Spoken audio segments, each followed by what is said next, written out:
Un seul geste de toi viendra mon secours.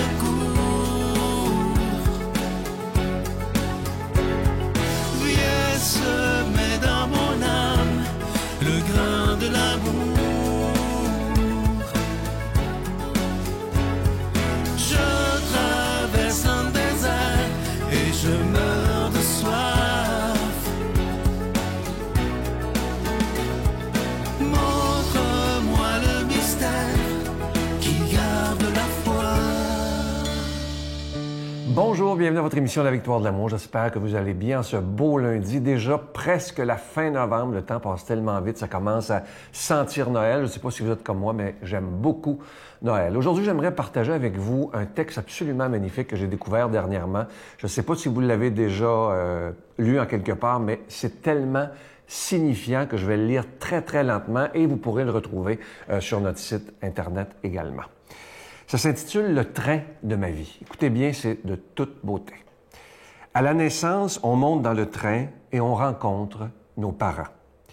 Et on croit qu'ils voyageront toujours avec nous. Pourtant, à une station, nos parents descendront du train, nous laissant seuls continuer notre voyage. Au fur et à mesure que le temps passe, d'autres personnes montent dans le train. Et elles sont importantes, nos frères et sœurs, nos amis, nos enfants, même l'amour de notre vie. Beaucoup démissionneront, même éventuellement l'amour de notre vie, et laisseront un vide plus ou moins grand. D'autres seront si discrets qu'on ne réalisera pas qu'ils ont quitté leur siège. Ce voyage en train sera plein de joie, de peine, d'attente, de bonjour, d'au revoir et d'adieu. Le succès est d'avoir de bonnes relations avec tous les passagers du train, pourvu qu'on donne le meilleur de nous-mêmes. On ne sait pas à quelle station nous descendrons, donc vivons heureux, aimons et surtout pardonnons. Il est temps de le faire, car lorsque nous descendrons du train, nous ne devrons laisser que de beaux souvenirs à ceux qui continueront le voyage. Soyons heureux avec ce que nous avons et remercions le ciel de ce voyage si fantastique. Aussi, merci d'être un des passagers de mon train. Et si je dois descendre à la prochaine station, je suis content d'avoir fait un bout de chemin avec vous tous. Je veux dire à chaque personne qui lira ce texte, qui entendra ce texte, que je vous remercie d'être dans ma vie et de voyager dans mon train. C'est-tu assez beau, ce beau texte-là? Je vous le dis, il sera sur notre site Internet. Et comme on approche de Noël, on pourrait faire le bilan de nos vies. Hein? On parle du train de notre vie, les gens qui montent, qui descendent. C'est le trajet de notre vie, finalement, cette histoire du train. Et avant d'arriver à Noël, il nous reste environ un mois, même pas un mois. On pourrait prendre le temps de faire le bilan de notre vie et des décisions qu'on a à prendre. Est-ce que je devrais demander pardon à quelqu'un à qui j'ai fait du mal bien involontairement? Est-ce que je dois moi-même pardonner à quelqu'un qui m'a fait du mal? Et pourquoi pas prendre cette décision avant Noël, cette décision de croire en Dieu malgré tout ce qu'on entend, malgré tout ce qui nous fait mal. La décision de croire malgré tout. Notre Père qui es aux cieux, que ton nom soit sanctifié, que ton règne vienne, que ta volonté soit faite sur la terre comme au ciel. Donne-nous aujourd'hui notre pain de ce jour. Pardonne-nous nos offenses, comme nous pardonnons aussi à ceux qui nous ont offensés. Et ne nous laisse pas entrer en tentation, mais délivre-nous du mal, car c'est à toi qu'appartiennent le règne, la puissance et la gloire pour les siècles des siècles. Amen. Mon Père, je m'abandonne à toi. Fais de moi ce qu'il te plaira. Quoi que tu fasses de moi, je te remercie. Je suis prête à tout, j'accepte tout, pourvu que ta volonté se fasse en moi, en toutes les créatures. Je ne désire rien d'autre, mon Dieu. Je remets mon âme entre tes mains. Je te la donne, mon Dieu, avec tout l'amour de mon cœur, parce que je t'aime. Et que ce m'est un besoin d'amour, de me donner, de me remettre entre tes mains, sans mesure, avec une infinie confiance, car tu es mon Père.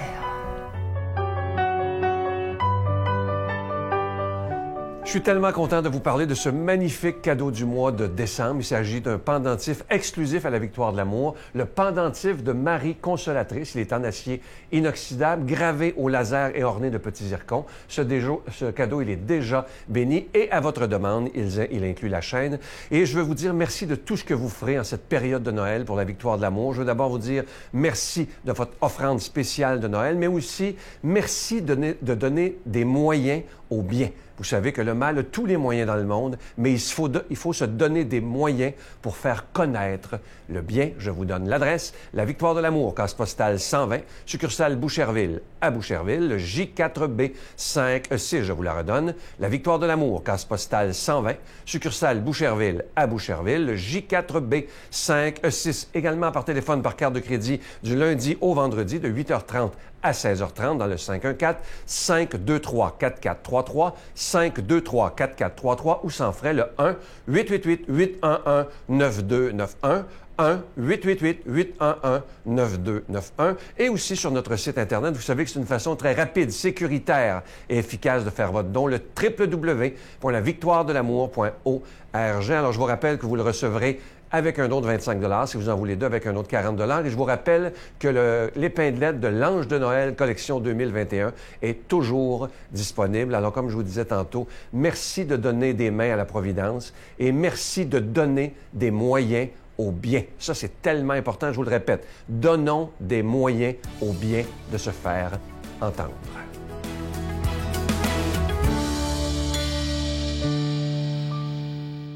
Mon Dieu, donnez-moi la sérénité d'accepter les choses que je ne peux changer, le courage de changer les choses que je peux et la sagesse d'en connaître la différence. Amen. Aujourd'hui, la parole de Dieu est proclamée par notre ami, l'abbé David Vincent.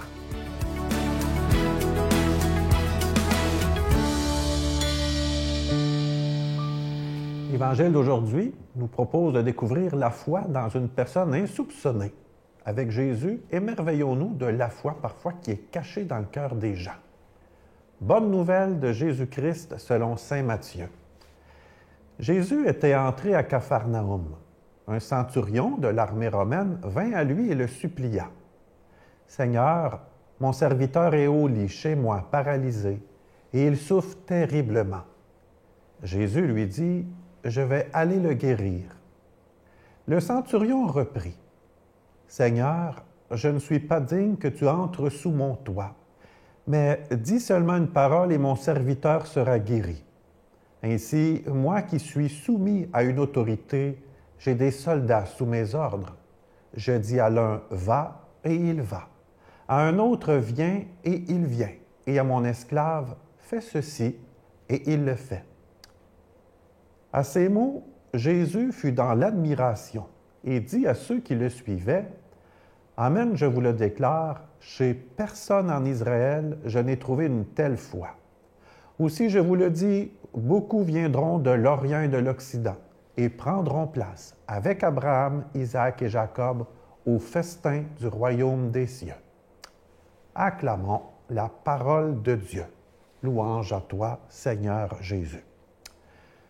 Comme prêtre en paroisse, il m'arrive régulièrement, j'oserais dire, d'être surpris ou de rencontrer, j'oserais dire, des personnes qui vont me révéler être croyants alors que peut-être de l'extérieur, ils ne renvoient pas l'image ou d'une certaine manière, leur expérience peut-être me fait dire qu'ils ne sont peut-être pas animés de la foi.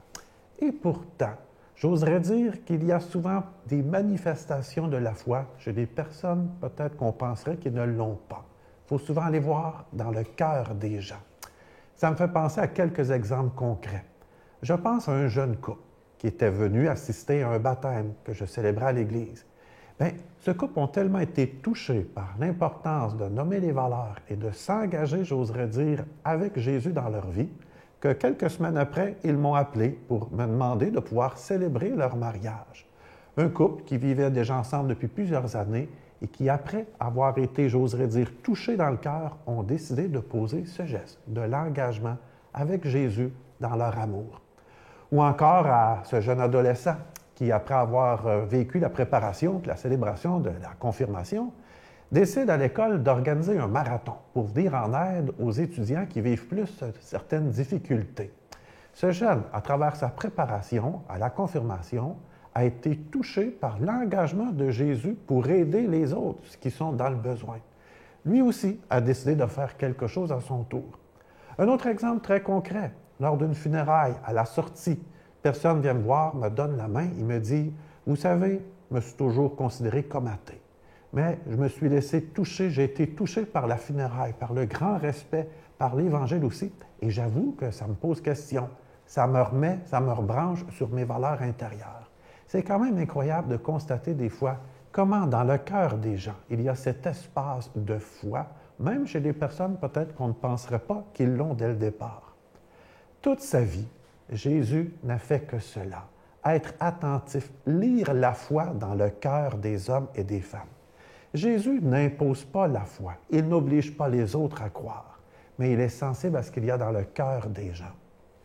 Pensons à des événements, par exemple, comme l'aveugle Bartimée, qui est sur le bord du chemin, aveugle, mendiant, et il reconnaît Jésus. Il va vers lui pour lui demander « Aie pitié de moi ». Cette femme aussi atteinte de saignements depuis plusieurs années, qui veut toucher ne serait-ce que la frange du manteau de Jésus pour être guérie.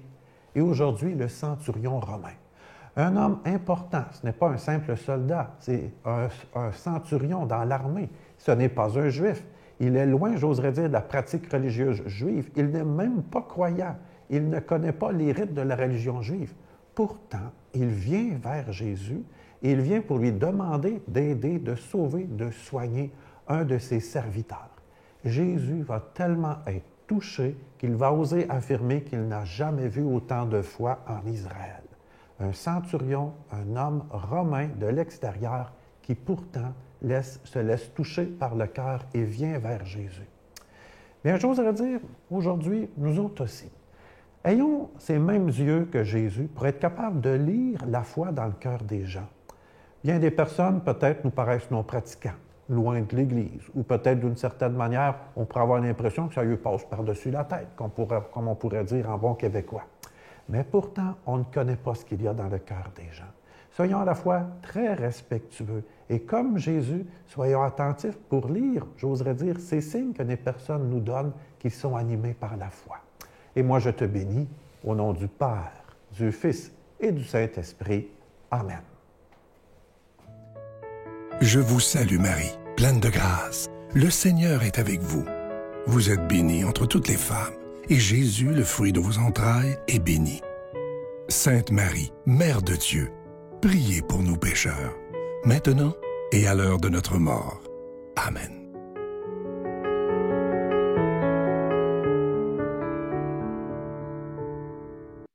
Avant de vous quitter, j'ai le goût de vous faire sourire ce matin. J'avais mis un post sur, une publication, sur Facebook et ça a été tellement populaire. Écoutez bien parce que c'est trop mignon. Écoutez bien ça. Une petite fille demande à son camarade de classe qui est assis à côté d'elle, « C'est quoi l'amour? » Et lui, il répond, « L'amour, c'est quand tu m'envoles un morceau de chocolat tous les jours dans mon sac et que moi, tous les jours, j'en mets un exprès pour toi. » C'est-tu pas assez mignon? Je vais vous souhaiter une bonne journée. Vous savez que, comme je vous disais tantôt, c'est Noël qui s'en vient. Prenons le temps de peut-être être très doux avec les gens qui sont dans le train de notre vie. On est privilégié d'être entouré.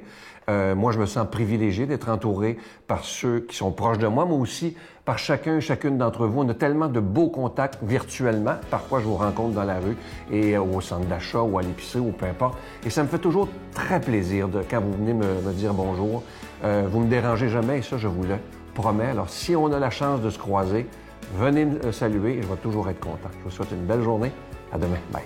Oui, souvent, on essaie d'être ensemble, toute la gang, 14, dans la petite maison au chalet pendant les 2 semaines. C'est vraiment un temps où on se voit le matin tôt en pyjama, on prend des petits cafés, des jus, puis on joue ensemble, on chante.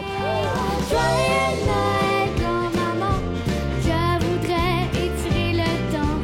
Joyeux Noël.